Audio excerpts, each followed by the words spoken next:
டெல்லியில் அடுத்த கட்ட அரசமைக்கும் முயற்சியில் பாரதிய ஜனதா கட்சி முழு வீச்சில் இறங்கியிருக்கிறது. இதன் ஒரு கட்டமாக தேசிய ஜனநாயக கூட்டணி கட்சிகளின் தலைவர்களின் கூட்டம் இன்று டெல்லியில் நடைபெற்றது. இந்த கூட்டத்தில் ஐக்கிய ஜனதா தள கட்சியின் தலைவர் நிதிஷ்குமார் மற்றும் தெலுங்கு தேசம் கட்சியின் தலைவர் சந்திரபாபு நாயுடு ஆகியோர் தங்களது ஆதரவு கடிதத்தை பிரதமர் நரேந்திர மோடியிடம் வழங்கியிருக்கிறார்கள். இதன் மூலமாக ஆட்சி அமைக்க உரிமை கோரும் கடிதத்தை ஆதரவு எம்பிக்களின் எண்ணிக்கையோடு 272 ஆதரவு எம்பிக்களின் கடிதத்தோடு குடியரசுத் தலைவர் திரௌபதி முர்முவிடம் இன்னும் சற்று நேரத்தில் பாரதிய ஜனதா கட்சியின் சார்பாக வழங்கப்படும் என எதிர்பார்க்கப்படுகிறது.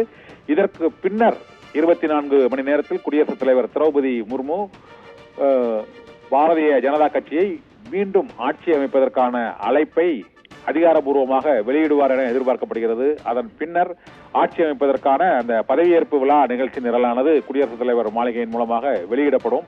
8ஆம் தேதி புதிய பிரதமராக நரேந்திர மோடி மீண்டும் பதவியேற்பார் என்று தகவல்கள் வெளியாகி இருக்கின்றன. இப்போது நடைபெற்று முடிந்த தேசிய ஜனநாயக கட்சியின் கூட்டணி கட்சிகளின் கூட்டத்தில் அந்த கூட்டணியில் உள்ள எம்பிக்கள் மற்றும் கட்சிகளின் தலைவர்கள் ஆகியோர் தங்களது ஆதரவு கடிதங்களை சமர்ப்பித்திருக்கிறார்கள். இந்த ஆதரவு கடிதங்களுடன் ஆட்சி அமைக்க உரிமை கோரும் கடிதத்தை பாரதிய ஜனதா கட்சியின் சார்பாக குடியரசு தலைவர் திரௌபதி முர்முவிடம் வழங்கப்படுகிறது. அதன் பின்னர் தான் ஆட்சி அமைப்பதற்கான அழைப்பாணை அரசின் மூலமாக அறிவிக்கப்படும்.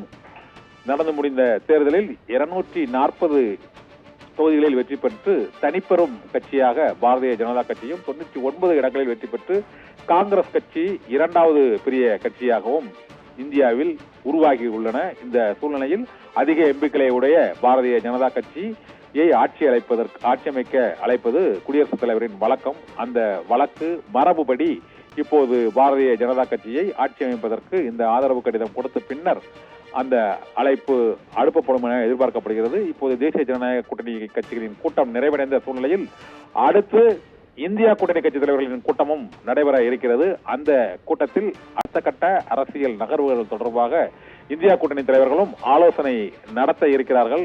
இந்தியா கூட்டணியின் அடுத்த கட்ட நகர்வு என்ன என்பது தொடர்பான எதிர்பார்ப்பு நாடு முழுவதும் எழுந்திருக்கிறது. அறுதி பெரும்பான்மையை நெருங்குவதற்கு ஒரு 40 எம்பிக்கள் குறைவாக இருந்த சூழ்நிலையில் இந்த சிக்கலை எவ்வாறு எதிர்கொள்வது, கூட்டணி அரசு அமைந்தால் இந்தியா கூட்டணி கட்சிகளின் தலைவர்கள் என்னென்ன நடவடிக்கைகளை மேற்கொள்வது என்பது குறித்தும் இந்த கூட்டத்தில் ஆலோசிக்கப்படும் என எதிர்பார்க்கப்படுகிறது.